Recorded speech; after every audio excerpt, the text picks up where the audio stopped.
తెలంగాణలో మొట్టమొదటి factory outlet Mukunda jewellers త్వరలో జూబ్లీహిల్స్ లో గ్రాండ్ ఓపెనింగ్. అన్ని బంగారు ఆభరణాలపై VA 2-12% మాత్రమే. త్వరపడండి.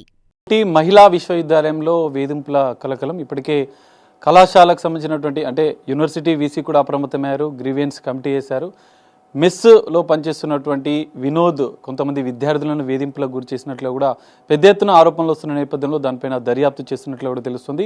ప్రిన్సిపల్ పావని మేడం ఉన్నారు. ఒకసారి ఈ అంశానికి సంబంధించిన కొన్ని విషయాలు మనం మాట్లాడదాం. మేడం చెప్పండి, మెస్కి సంబంధించినటువంటి హాస్టల్ విద్యార్థులు మెస్లో పనిచేస్తున్న వినోద్ పైన ఇప్పటికే షీ టీంకి ఫిర్యాదు చేశారు. దీనిపైన మీరు ఏం గుర్తించారు, అసలు ఏం జరిగింది మేడం ఇక్కడ?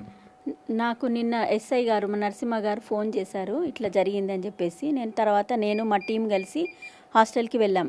పీజీ హాస్టల్ ఎక్కడి నుంచి అయితే కంప్లైంట్ వచ్చింది అనుకున్నాం, అక్కడికి వెళ్ళి పిల్లలందరినీ అడిగాం, ఇట్లా వినోద్ మీకు ఏమన్నా ప్రాబ్లం అవుతుందా అంటే, ఏం ప్రాబ్లం లేదు మాకు, అన్న మంచోడే, ఏమన్నా ఉంటే మాకు ఇంకా హెల్ప్ చేస్తాడు కానీ 100% గుడ్ అని అన్నాడు. ఆ తర్వాత ఏదైతే వీడియో అయితే వైరల్ అయిందో అది మాకు చూపెట్టిండ్రు. చూసిన తర్వాత ఆ కింద కామెంట్స్ కూడా వాళ్ళ పిల్లలు పాజిటివ్ కామెంట్సే ఇచ్చిండ్రు. యాక్చువల్లీ ప్రొసీజర్ ఏముంటుందంటే, ఇక్కడ పిల్లలు ఏదన్నా ఇబ్బందులు ఫేస్ చేస్తే కాన్ఫిడెన్షియల్గా they have to go through proper channel. ఇప్పుడు ఫస్ట్ లెవెల్లో వార్డెన్కి చెప్పారు, అక్కడ నుంచి ఏం ఎఫెక్ట్ లేదు అనుకుంటే డైరెక్టర్ దగ్గరికి వెళ్ళాలి, అక్కడ నుంచి కూడా ఏం లేదనుకుంటే ప్రిన్సిపల్ దగ్గరికి రావాలి. ఇట్లా లెవెల్స్ ఉంటాయి. ఒకవేళ మా దగ్గరికి ఇచ్చినప్పుడు గ్రీవెన్స్ రిడ్రెసల్ సెల్ ప్రకారము మేము ఆ కమిటీ వేసేసి వాళ్ళను కాన్ఫిడెన్షియల్గానే చర్చ చేస్తాం అనమాట, వాళ్ళ ఇష్యూస్ ఏంటున్నాయని వినమని. ఆ తర్వాత if the problem is not resolve then they have to go to the she team.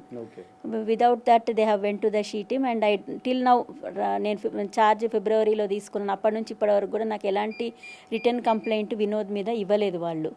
తర్వాత ఇప్పుడు నేను హాస్టల్కి వెళ్ళి పిల్లలతో మాట్లాడితే కూడా అట్లా ఏం లేదు అన్నారు. మేము ఇంకా ప్రెస్ కాన్ఫరెన్స్లో మేము చెప్పదలుచుకున్నాము, ఎందుకంటే ఇదంతా వైరల్ అయింది కాబట్టి మా పేరెంట్స్ కూడా అక్కడ ఆందోళన చెందుతారు, ఏమవుతుందో ఏమో అనేసి మేము ప్రెస్ కాన్ఫరెన్స్లో మేమే చెప్పదలుచుకున్నామని పిల్లలు చెప్పారు, పీజీ హాస్టల్ పిల్లలు.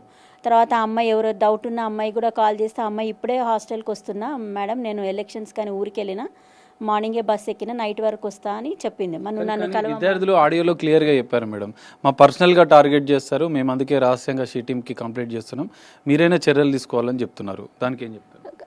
కానీ వాళ్ళు నా దగ్గరకు అట్లా వచ్చి ఉంటే కాన్ఫిడెన్షియల్గా నేను వాళ్ళకి ఏదన్నా సొల్యూషన్ ఇచ్చేదాన్ని. వాళ్ళు అట్లా డైరెక్ట్గా షీ టీమ్కి వెళ్ళారు. సరే, మాకు చెప్పి ఉంటే నేను ఏ విధంగా వాళ్ళకి కాన్ఫిడెన్షియాలిటీ ఇచ్చేటట్టే పక్కకు నేను టీం అరేంజ్ చేసేదాన్ని. నేను అరేంజ్ చేసి we would have try to find a solution to the problem. Warden గా ఉన్నటువంటి హాస్టల్ డైరెక్టర్లు కూడా గతంలో విద్యార్థులు ఫిర్యాదు చేశారు, కానీ ఇట్లాంటివి ఏం లేవు అనేది వాళ్ళు పట్టించుకోకపోవడంతోనే విద్యార్థులు షీ టీమ్కి వెళ్ళినట్లు కూడా చెప్తున్నారు.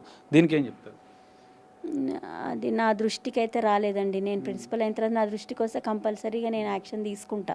మరి విద్యార్థులు ఒకవేళ ఇప్పుడు మీకు చెప్పాలనుకుంటే రహస్యంగా వాళ్ళకు ఒక భరోసా ఇవ్వాలంటే మీరు ఏం చెప్తారు వాళ్ళకి? వాళ్ళు నాకు వాళ్ళ నేమ్స్ రాయకుండా వాళ్ళు ఒక లెటర్ ఇవ్వచ్చు. వాళ్ళకు మాకు వెబ్సైట్లో గ్రీవెన్స్ అని ఒక ఉంది, వెబ్సైట్లో బటన్, దాంట్లో they can record their grievance without their names mentioning. College నిండా ఈచ్ బ్లాక్కి గ్రీవెన్స్ బాక్సెస్ ఉన్నాయి, వాళ్ళ లెటర్స్ అందులో రాసి వేయొచ్చు. తర్వాత నా దగ్గర కూడా అనానిమస్గా రాసి ఇక్కడ మా పిఐకి ఇచ్చినా నాకు ఇచ్చేస్తుంది లెటర్, వాళ్ళ నేమ్స్ మెన్షన్ చేయకుండా కూడా. ఇప్పటి వరకు అయితే ఫస్ట్ స్టెప్గా మేము హాస్టల్కి వెళ్ళాం, నేను, hostel director, youth welfare officer, PRO, తర్వాత వార్డెన్స్ కూడా వెళ్ళి పలకరించి వచ్చారు.